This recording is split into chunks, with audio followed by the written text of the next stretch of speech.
Okay, good morning, everybody. Hope everybody's well. Happy Thursday, happy Wednesday, happy Hanukkah.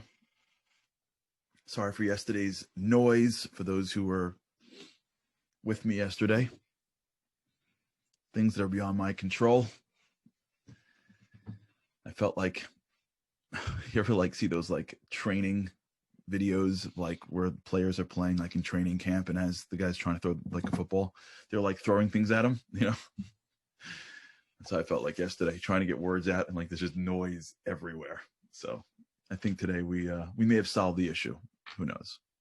We spoke yesterday about this idea of immersion, and immersion being really the path to the most powerful do that we have.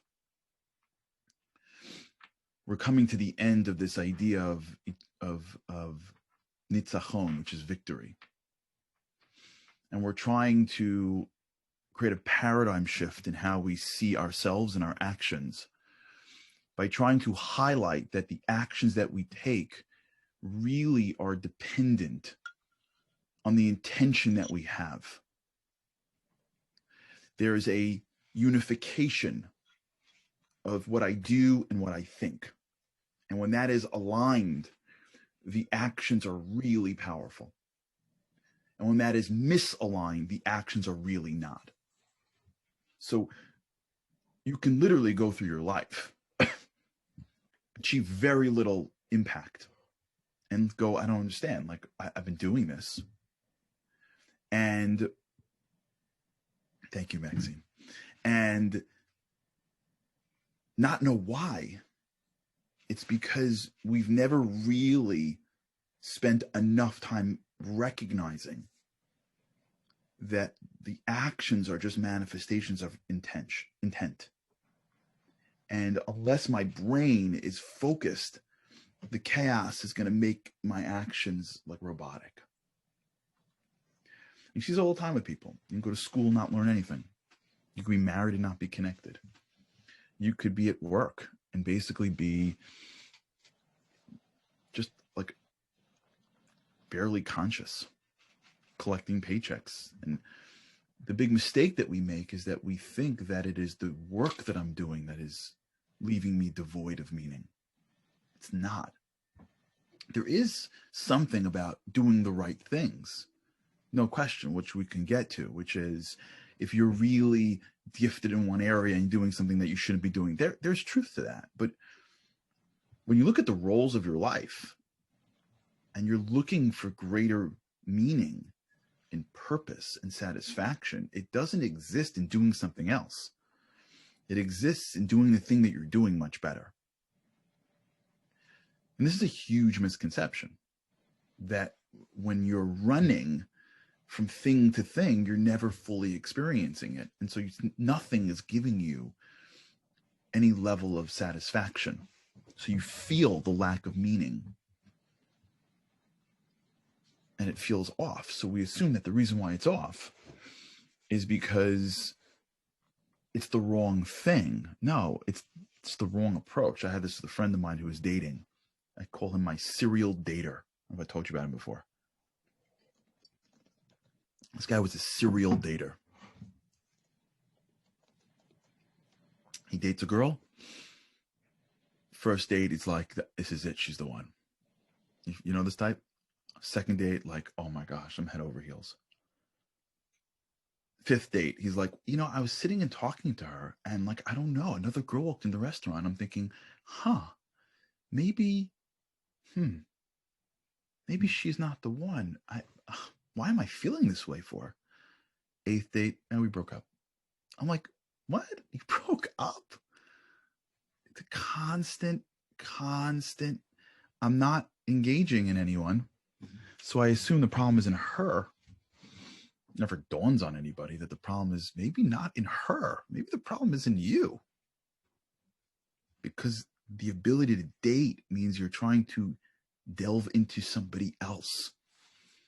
And as soon as that requires you to put on the scuba diving gear and snorkel down to a level of depth, so the variety starts to get, you're done with variety. You're done with the newness, if you will, the excitement of first timeness.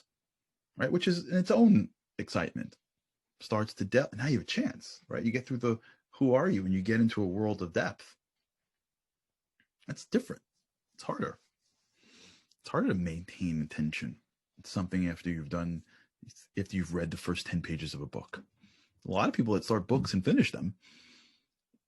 Sorry, a lot of people start books and don't finish them because, one chapter in, they're like, okay. A lot of things are started and unfinished. Ever have this? You start projects and don't finish them? Get excited about something for a month and then drop it? Start diets and don't finish them? Start training and don't finish them? Right? We all have a list of them, right? How many times do we do that? Because the beginning, everything is fun in the beginning. There's a freshness. There's a variety. There's a certain engagement with new that we love. But once you actually get to a place where you can actually be good at it, that newness goes away by definition, because look at how your brain works, right? Because and let's sort of delve in a little bit. Let's go back to neuroplasticity so we can explain it. And this will hopefully explain yesterday's concept, which is when you engage in something for the first time, the reason why it's exciting is because your brain is making new connections. So that's cool. Your brain now is connecting dots it's never connected before. Your brain is like, wow, really? So-and-so? And then not only that, but your brain is also stimulating all this possibility because you don't know the person yet. Oh my God, this and that. You're like, everything is possible because you don't have any real sense of what it is.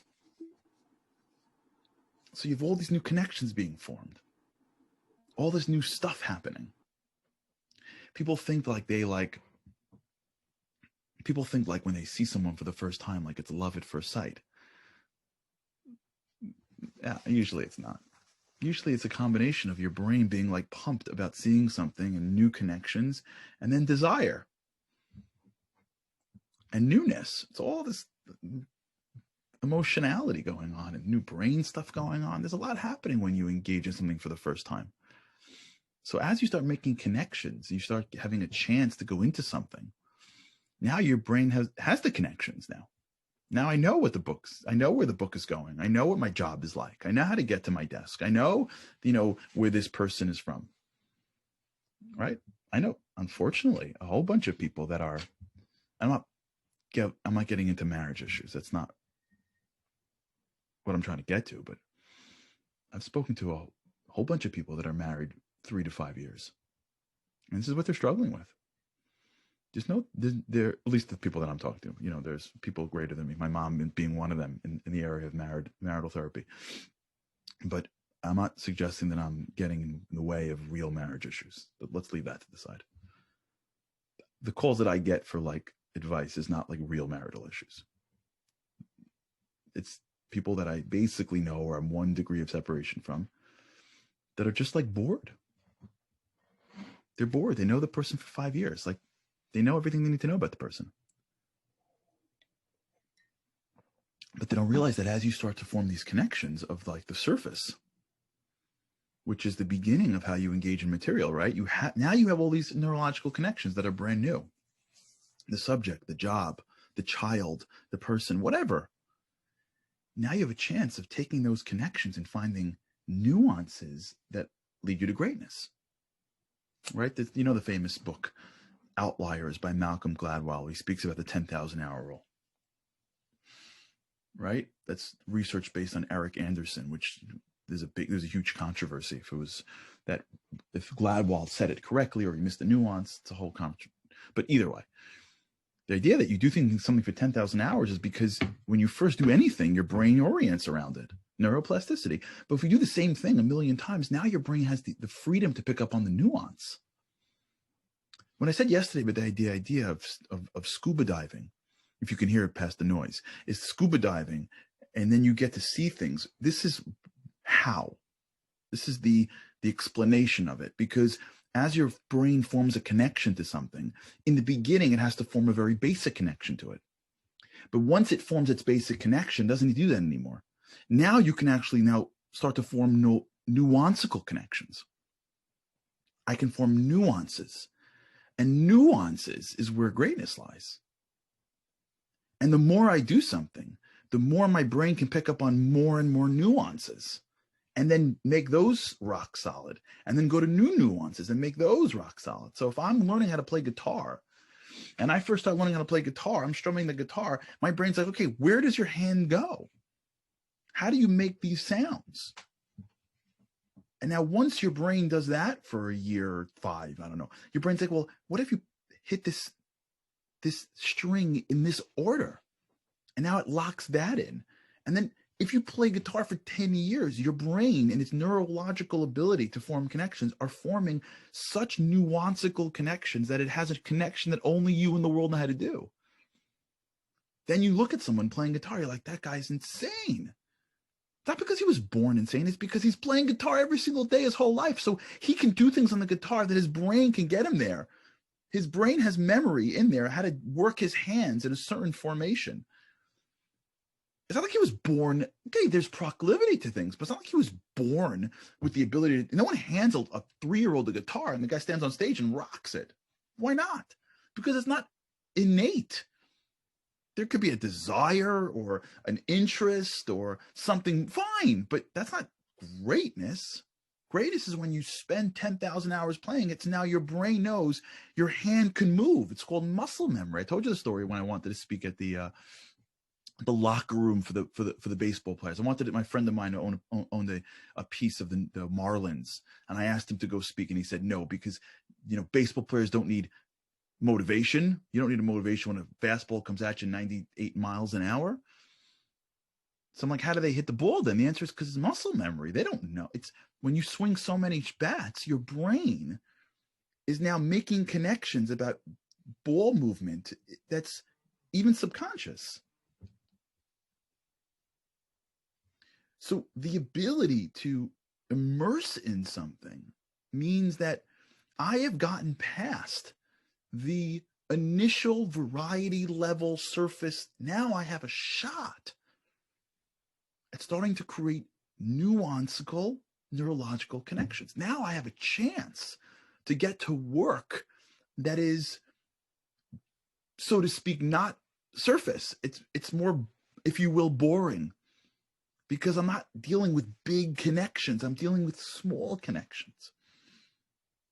I'm not dealing with playing a guitar. I'm dealing with how to make my hands go between 3 strings and practicing it so often that when I'm on stage, it's natural.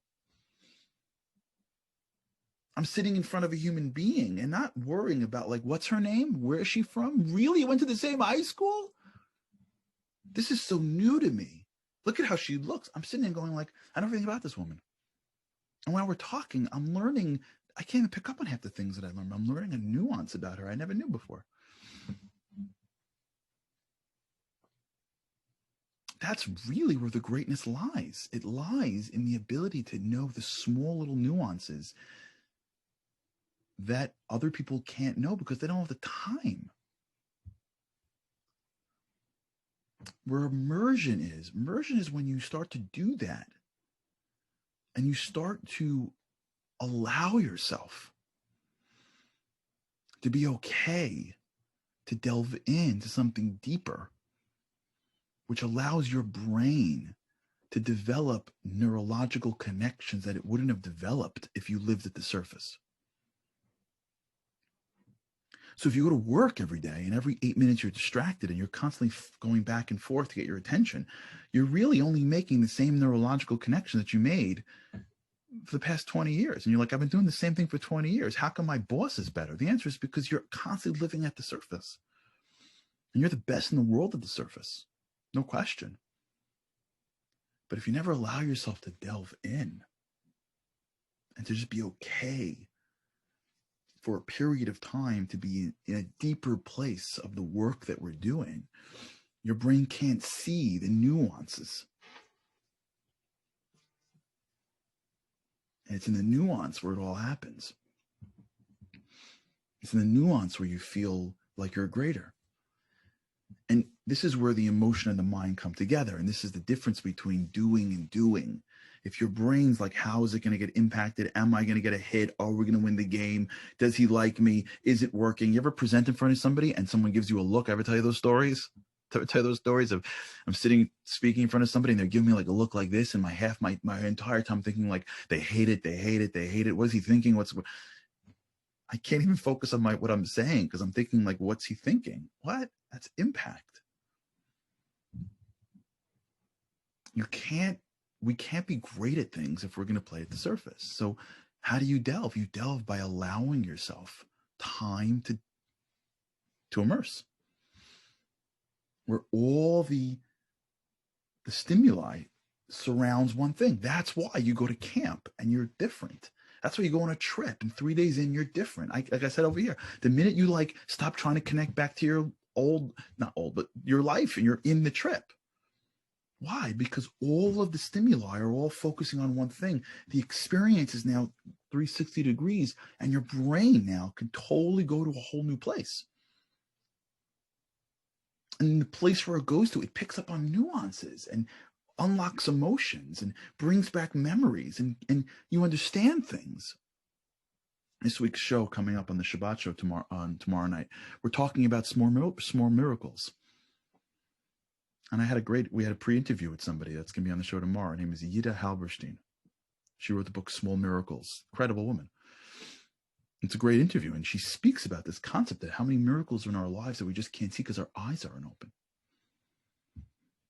For those of you, hopefully this will be the timeless lessons about Joseph also.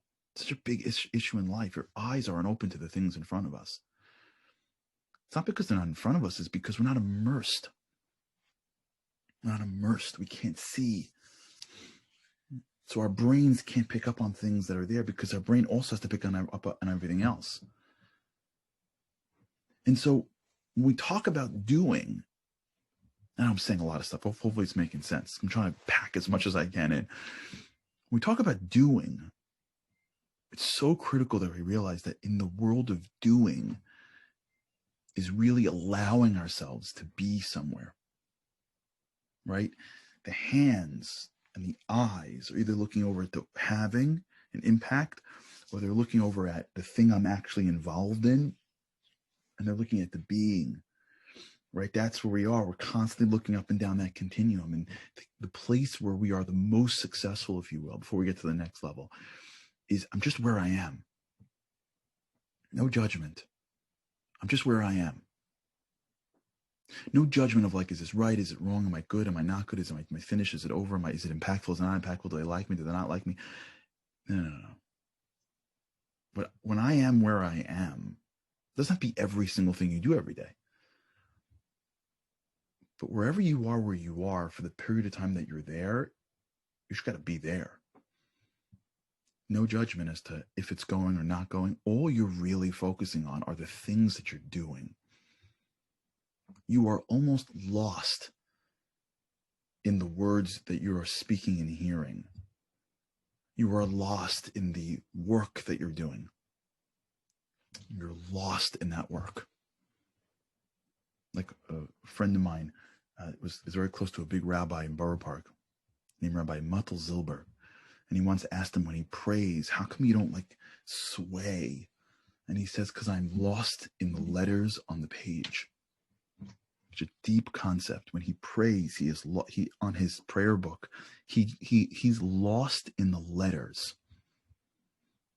He's worked on himself to be lost in the letters on the page, that when he prays, he's only thinking about that word. He doesn't have anything else going on in his life. I'm lost in the words in the conversation. I'm not trying to think through I'm just listening. I'm lost in the work that I'm doing right now. I'm lost in the walk that I'm taking, and I'm just putting my mind somewhere and staying there.